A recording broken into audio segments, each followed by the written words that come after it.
5 मिनिटात सुकटची भाजी म्हणा किंवा चटणी म्हणा कशी बनवायची हे आजच्या व्हिडिओमध्ये आपण पाहणार आहोत. सुकटच्या भाजीचा उग्र वास येऊ नये यासाठी काही महत्त्वाच्या टिप्ससुद्धा दिलेल्या आहेत.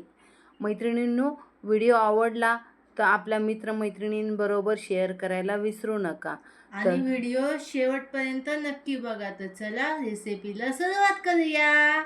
एक मध्यम आकाराचा कांदा बारीक कापून घेतलेला आहे. हवं असतं तर तुम्ही चॉपरमधून जरी चॉप करून घेतला तरीसुद्धा चालू शकतो. एक टोमॅटो पण मी चॉपरमधूनच कट करून घेतलेला आहे.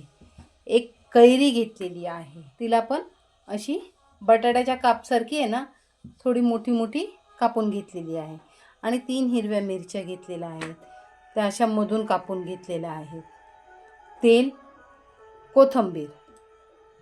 मसाल्यांमध्ये आपल्याला लागणार आहे घरगुती लाल तिखट मसाला, हळद, किचन किंग गरम मसाला, चवीनुसार मीठ. सगळ्यात महत्त्वाचं आपलं जे जिन्नस आहे ते म्हणजे सुकट. इथे मी सुकट घेतलेली आहे. वजनी म्हणाल तर 50 ग्राम सुकट घेतलेली आहे. आता आपण सर्वात अगोदर सुकट भाजून घेऊया. मी गॅसवर लोखंडी तवा गरम करायला ठेवलेला आहे. त्यावर आपण ही सुकट भाजून घेऊया. सुकट अशी भाजून घेतली की सुकटचा उग्र वास हा निघून जातो. म्हणून सुकट ही तव्यावर किंवा कढईत भाजून घ्यायची. आता आपण ही सुकट काढून घेऊया.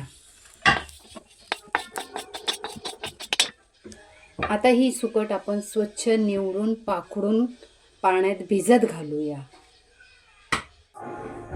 आता तव्यावर आपण तेल टाकून घेऊया. मी 2 पळी तेल टाकून घेतलेलं आहे.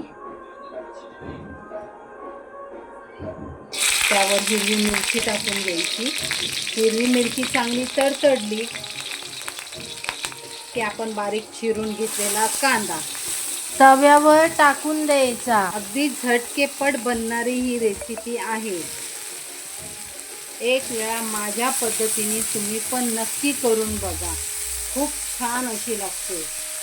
सुक्की मच्छी म्हटलं ना की त्यामध्ये कांद्याचं प्रमाण थोडंसं जास्तच असलं पाहिजे. तर ही सुकटची भाजी ना खायला खूप सुंदर लागते. तर त्यावरच आपण बारीक चिरून घेतलेला टोमॅटो टाकून घ्यायचा.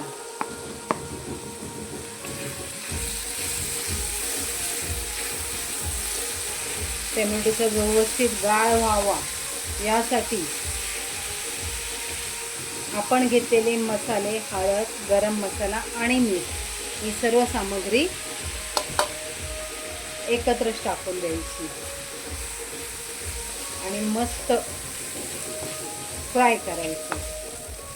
तुम्ही बघू शकता किती छान रंग आलेला आहे. आपला कांदा टमाटा बारीक होतो तोपर्यंत मी सुकट धुवून घेते स्वच्छ पाण्याने. हे बघा, असा आपला कांदा टोमॅटो मस्त तेलावर फ्राय करून झालेला आहे. त्यात अगदी थोडंसं पाणी टाकून घेतलेलं आहे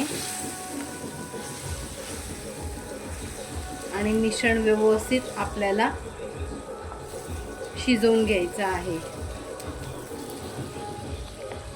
हे शिजत असताना आहे ना, आपण यावर हे कैरीचे तुकडे टाकूया. असे कैरीचे तुकडे टाकले की बटाटा टाकण्याची गरज नाही. मैत्रिणींनो, तुम्हाला सुकटचं कालवण आवडतं का सुकटची भाजी? मला कमेंट्समध्ये नक्की सांगा. असं आपलं मिश्रण व्यवस्थित शिजलेलं आहे आणि इथे ना मी सुकट पाण्यात घातलेली आहे भिजायला. आता त्यावर आपण आपला सुक्का जवला टाकून घ्यायचा आणि व्यवस्थित असं त्याला हलवून घ्यायचं आणि अगदी थोडंसं असं हाताने पाणी शिंपडून घ्यायचं.